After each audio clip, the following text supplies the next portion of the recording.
antes da gente continuar ou iniciar a coletiva, explicar que ontem esteve o presidente aqui, hoje estou eu para falar com vocês e amanhã o Zé Ricardo. Por motivos óbvios, né, os nossos atletas não se encontram em condição emocional para poder seguir aquela rotina de coletivas. Então eu peço a compreensão de vocês, que a gente vai tentar na semana que vem retomar essa rotina, apesar de ser algo realmente muito difícil. E estou aqui também em nome de todo o departamento de futebol do clube,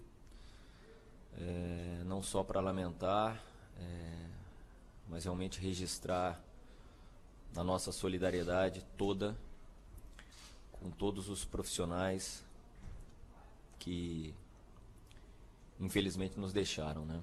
Colegas de vocês, os quais eu também me considero colega, porque na verdade a nossa profissão ela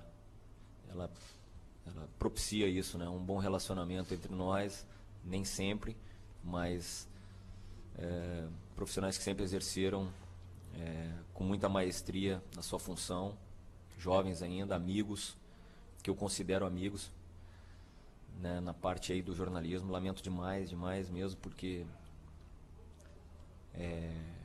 isso é irrecuperável, né, principalmente para suas famílias.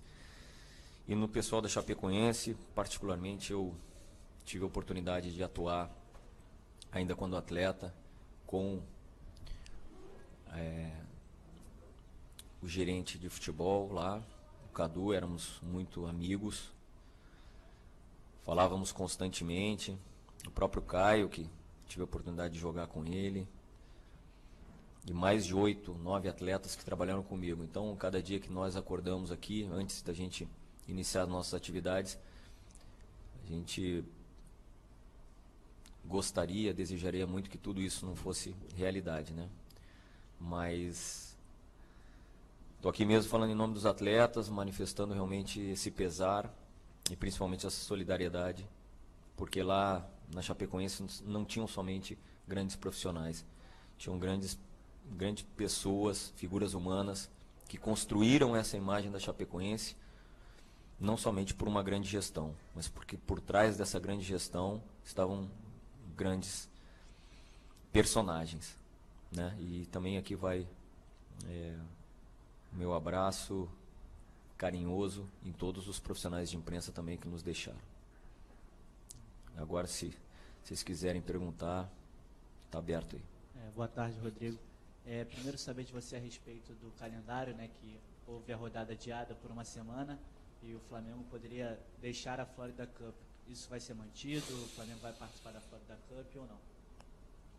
Essa decisão nós não temos ainda, né?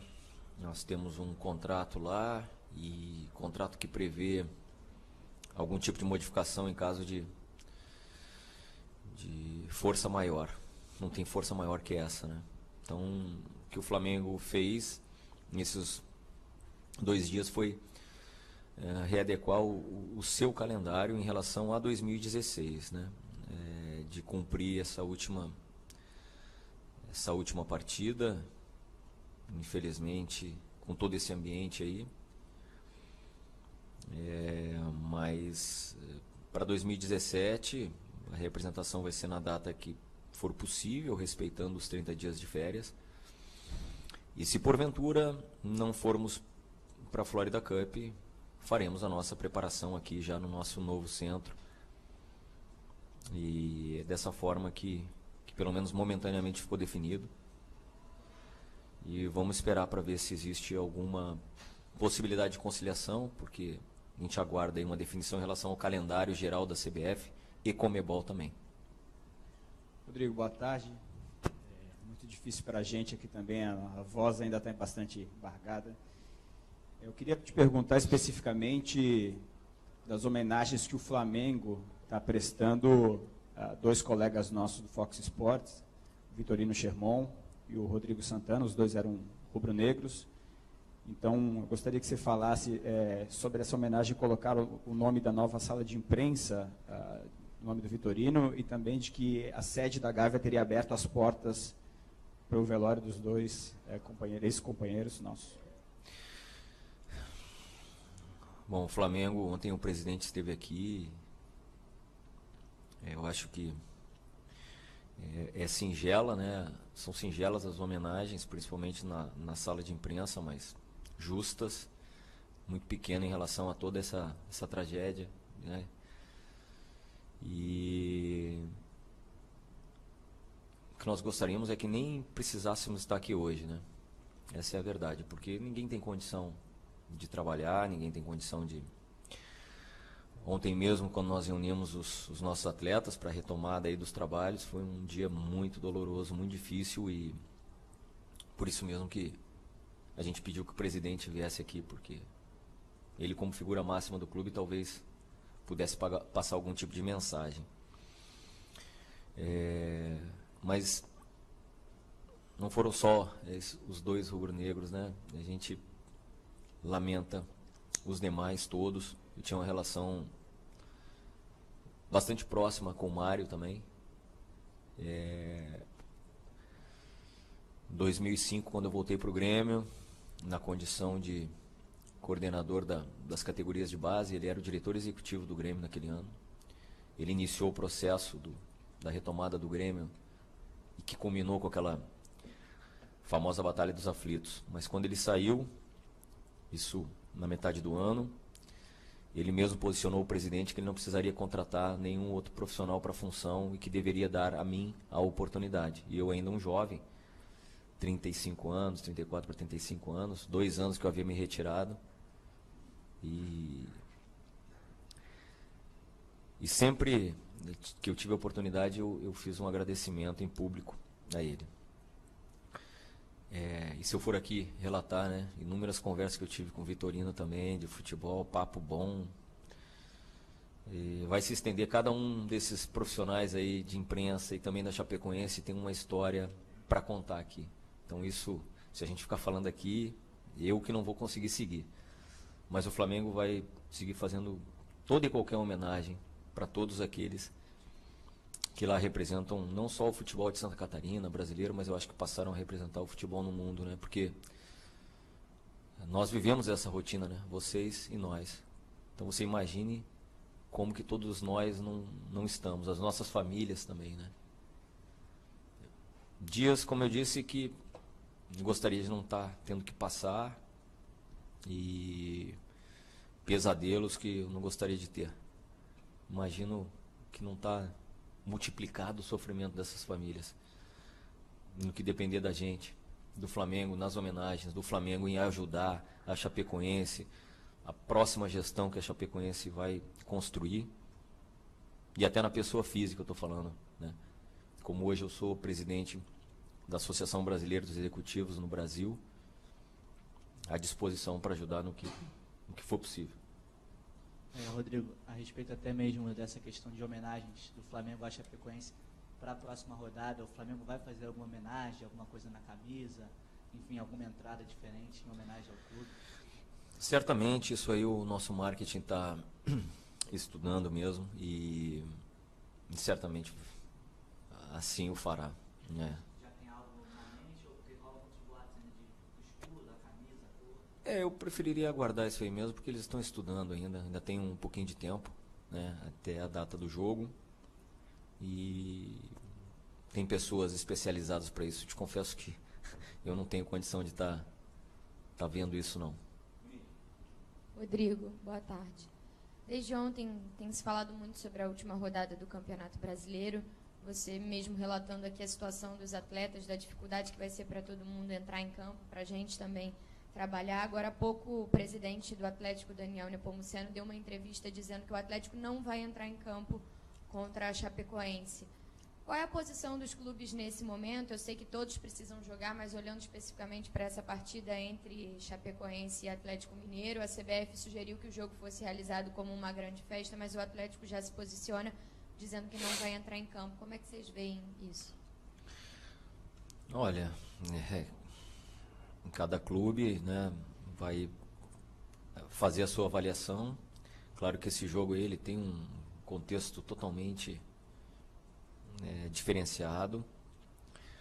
O Flamengo segue a sua rotina de tentar recuperar os cacos aí para tentar cumprir essa última rodada. Mas não tenho uma opinião formada sobre isso. A gente sabe a dificuldade que ainda é tudo muito recente, né? O que eu gostaria mesmo hoje aqui no Flamengo era que talvez no ano que vem, passado esses dias que sucederam essa tragédia e a Chapecoense, quem sabe, vislumbrando um futuro já, que o Flamengo possa, quem sabe, fazer um jogo ano que vem, quem sabe até uma abertura de temporada, não sei, mas algo a ser estudado. Mas nesse caso específico do Campeonato Brasileiro, do jogo, é muito difícil ficar opinando, né, num jogo no qual a gente não faz parte. Rodrigo, a gente está falando muito da Chapecoense, né? E só mudando um pouco de assunto, dá para pensar em alguma coisa de planejamento? Vocês conseguem pensar, vislumbrar alguma coisa, ou isso realmente está completamente suspenso? Não, ficou suspenso, sim. Até porque o mundo do futebol parou, né? Não tem... O mundo do futebol parou. Quem não se sente atingido numa hora dessa é porque realmente é totalmente insensível. Nos próximos dias a gente deve retomar isso. Claro que também já era uma coisa que a gente vinha falar aqui com vocês a respeito também. Enquanto se fala em planejamento futuro, a gente tem que olhar o ano do Flamengo, né? O ano de 2016. E é baseado nisso aí que eu precisava também fazer um agradecimento, independentemente dessa última rodada que pode valer uma segunda colocação para o Flamengo e tal, mas ela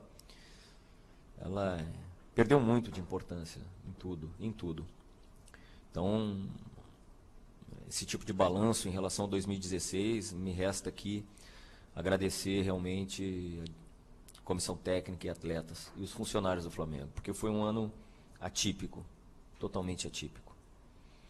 O que nós vivemos aí esse ano, a equipe viajando desde janeiro, né, até agora início de novembro, convivendo fora do Rio de Janeiro. Nós temos aqui até alguns números, né, importantes. Nós, com esses números de viagens, nós perdemos praticamente 47 sessões de treinamento, é muita coisa, compromete demais. Foram 116 dias fora do Rio de Janeiro, então vocês imaginem, através dessas viagens, o quanto isso não impacta no emocional dos atletas. Eu não tive um problema sequer de indisciplina, de falta de comprometimento. E todos nós, porque eu viajo, eu vou e retorno com os atletas, permaneço com eles. Sempre foi assim em todos os clubes e aqui não poderia ser diferente. Então, o quanto isso impacta na nossa vida pessoal, no nosso emocional durante todo esse período. Então, realmente tem que exaltar, tem que valorizar a campanha do Flamengo no Campeonato Brasileiro. Não iniciamos bem o ano, mas conforme o planejamento a gente ia realmente fazer investimentos na equipe no decorrer do período, porque era o que nosso orçamento previa. E aqui no Flamengo nós temos um rigor muito grande em relação a isso. O Flamengo não faz nada que esteja fora do seu orçamento. E a gente conseguiu, no decorrer da campanha no Brasileiro, voltar a ser protagonista, né? Lembrar que o Flamengo foi também um dos clubes que não demitiu o treinador, né? Porque lamentavelmente o Muricy nos deixou. E aqui tem, nesse final de ano, resultado do trabalho iniciado pelo Muricy. Faço questão de registrar isso. Uma figura ímpar também, além de ser um grande técnico, e que depois o Zé Ricardo e o Jaime deram continuidade. E os números do Flamengo foram excelentes nesse Campeonato Brasileiro, né? Batemos o recorde de pontos corridos, né? De pontos na história dos pontos corridos. E por detalhes, ou por alguns outros motivos que fugiram do nosso controle, o título não veio esse ano, mas a certeza de que esses títulos eles estão muito mais próximos do que distantes. E, sinceramente, houve aqui uma doação muito grande por esses profissionais. Para vocês terem uma ideia, nós temos entre números aí quase que o dobro, né, de quilometragem percorrida por um Atlético Mineiro que jogou a Libertadores, por um Fluminense que foi na Florida Cup. Isso eu estou falando no ano. Isso sem contar os nossos adversários que estavam na parte de cima da tabela. E por tudo isso que eu gostaria realmente de ressaltar o quanto esse grupo foi comprometido. Tivemos inúmeros avanços também, número de lesões, que era algo que nos preocupava, com a aplicação hoje do CEP, do Centro de Excelência e Performance. Nós tivemos apenas 6 lesões musculares no ano, um número baixíssimo para quem enfrentou essa maratona. E gostaria de estar falando de tudo isso, digamos, com outro semblante, né? Não de lamentação, né? Mas de reconhecimento. Mas eu faço isso só para que realmente o torcedor reconheça nesses atletas, nessa comissão técnica, o tanto que eles fizeram. Porque aqui no país, lamentavelmente, só se exalta o campeão. E muitas das vezes se acoberta também erros quando se é campeão. E se esquece muitas vezes do segundo, do terceiro lugar, o quanto foi difícil uma campanha, né? Mesma coisa que vocês serem julgados muitas vezes por não serem talvez o primeiro ou o segundo na audiência. Não significa que não existe bom trabalho, né? No nosso caso, eu acho que esses atletas são merecedores do reconhecimento do torcedor, que de tudo isso teve a sua autoestima resgatada. Isso a gente pode dizer, porque eu viajei o Brasil inteiro e muito do que foi feito aí nos aeroportos, nos estádios, foi resultado dessa sintonia entre os atletas e os torcedores. Os torcedores se viram representados nesse grupo. Então, por tudo isso, serve também para fazer independentemente do jogo do Atlético Paranaense, que, como eu disse, que infelizmente teremos que cumprir, vale ressaltar a grande campanha no Campeonato Brasileiro, que vai ficar marcada, apesar de não termos sido campeões. Rodrigo, justamente sobre isso eu gostaria de perguntar, porque há pouco o presidente do Atlético Mineiro, Daniel Nepomuceno, deu uma entrevista dizendo que o Atlético Mineiro não vai jogar a última rodada contra a Chapecoense em Chapecó e que não importa se o Galo perder por WO. Já começa a rolar uma mobilização também de outros clubes pedindo. O Marinho, também atacante do Vitória, disse que não tem condições de jogar uma partida de futebol nesse momento. Qual é a posição do Flamengo? O Flamengo se alia? O Flamengo concorda que a última rodada também deve ser suspensa? Ou o Flamengo acredita que deve ser jogada, de repente por respeito, inclusive a Chapecoense também? Qual é a posição do Flamengo nesse caso? A discussão é muito ampla, eu não tenho nem alçada para definir isso. Isso é institucional, né? É algo que nós não conversamos. Eu sou profissional aqui do clube, eu tenho que seguir essa rotina de preparação para esse último jogo, baseado agora nas novas datas, né? Planejar aí o 2017 também, naquilo que o Flamengo conquistou, que é a vaga direta para a Libertadores. Algo que pelo Campeonato Brasileiro fazia muito tempo também, que não conseguia. E planejar não a nível de mercado, tá? Que fique claro, porque isso aí, como eu disse, estava suspenso. É realmente em programação de logística, né? Até porque vale registrar também que muitas vezes nós aqui, principalmente no meu cargo como executivo, nós somos definidos somente por quem atua no mercado, e isso vai muito mais além, né? Essa é uma parte só do meu trabalho. O motivo da gente estar nessa sensação extremamente ruim hoje é porque minha função exige que eu lidere aí praticamente quase 500 pessoas, 500 profissionais aqui no departamento de futebol, entre atletas, comissão técnica, funcionários. Então é duro quando você lidera pessoas e ocorre uma tragédia dessa. Mas se porventura até agora o presidente, o nosso vice-presidente não nos comunicaram que haverá mudança, a gente tem que seguir aqui nos preparando para o jogo no dia 11. Rodrigo, ainda dentro desse planejamento de vocês e de tudo que mudou nesse fim de ano, A gente sabe que tem alguns jogadores com um contrato de empréstimo se encerrando agora no fim da temporada. E as notícias que a gente escutava há algumas semanas era de alguns jogadores já se mobilizando para vender casa, se organizar para poder seguir. No caso do Alan Patrick, a gente soube que ele precisa se apresentar no dia 10 de janeiro no Shakhtar. Como é que fica essa situação? Como é que foi essa conversa com os atletas por conta desse adiamento das férias, adiamento da rodada também?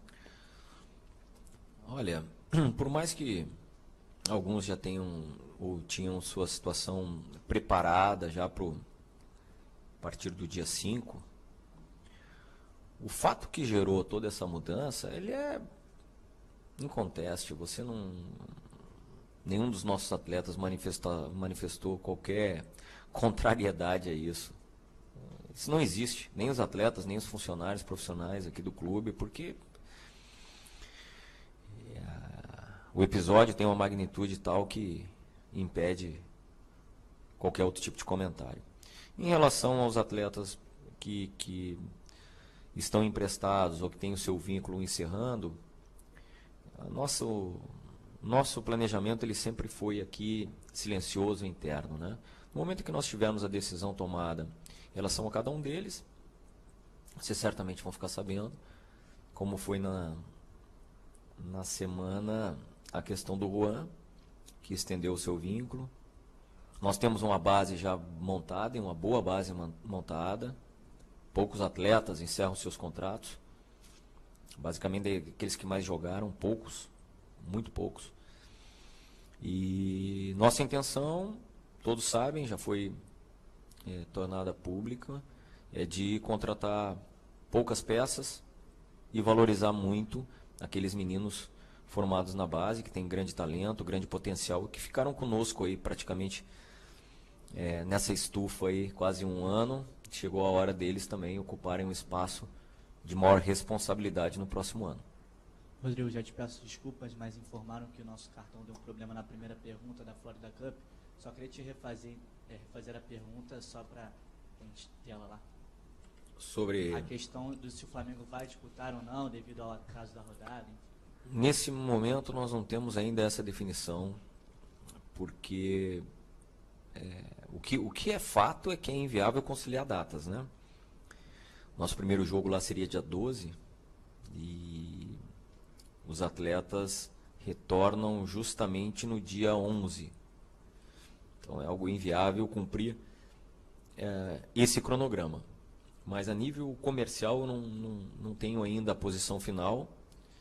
O que eu posso adiantar é que, caso o Flamengo não venha a participar da Florida Cup, a nossa pré-temporada se dará aqui no Ninho mesmo, nas novas instalações, que serão inauguradas dia 13. E nós vamos privilegiar a questão técnica, né? Nós temos um campeonato estadual, Primeira Liga e a Libertadores, né? Principalmente esses nesse primeiro semestre, ou pelo menos no início do primeiro semestre, com a vantagem de hoje estarmos na fase de grupos, o que também permite um tempo a mais de preparação. Mas é isso, até o presente momento a gente não tem essa situação definida, tem outros clubes brasileiros também envolvidos, e aí a gente vem conversando aí para saber qual vai ser a melhor medida. Bem, Rodrigo. Fala, Gustavo. Rodrigo, eu queria saber como é que foi nessa ideia, como é que vocês chegaram a um acordo com o Juan, né, essa ideia da renovação do Juan, e especificamente sobre o Diego, né, que não tem condição de jogo, ele está suspenso pelo terceiro cartão amarelo, se existe alguma medida tomada, não tem porquê, libera ele antes para as férias ou não? Não. Quando o Juan, você fala da renovação, já era algo que já estava construído já, ia ser somente uma prorrogação por mais um ano. Mas como já foi dito também, o Juan é um caso muito especial, né? É um atleta que tem uma identificação muito grande com o clube, veio em condições especiais, ele só está no Flamengo porque ele quis voltar ao Flamengo. Fique claro, o Juan em momento nenhum privilegiou questão financeira. E nem nesse momento de renovação. Então ele segue com a certeza de que pode ainda nos dar retorno técnico dentro do campo, muito fora de campo também, na questão da sua liderança positiva, de um exemplo, e aqui no Flamengo a gente pensa muito nisso. Com o passar dos anos, vocês podem observar que O nosso elenco cada vez mais integram jogadores com esse perfil. Isso é um cuidado que a gente tem na hora de trazer, na hora de fazer permanecer. E aí, em final de 2017, talvez surja um outro plano para o Juan seguir no Flamengo e principalmente respeitando o desejo dele e até a futura qualificação dele. Em relação a como que vai ficar, o que vai definir a saída de antecipada ou não, muito provavelmente a outra sexta-feira, né? Porque nós vamos treinar durante a semana inteira com os mesmos atletas. E aí sim, né? Aqueles que estiverem relacionados para a viagem no contra o Atlético Paranaense irão conosco para Curitiba, os demais automaticamente estarão liberados. Mas nem houve pedido nosso para que continuem todos e nem solicitação dos atletas para que saiam antes. Isso demonstra o profissionalismo deles também. E o quanto eles estiveram e o tempo todo comprometidos com o clube e estarão até o final. Obrigado, Rodrigo. Obrigado, pessoal. Obrigado a vocês.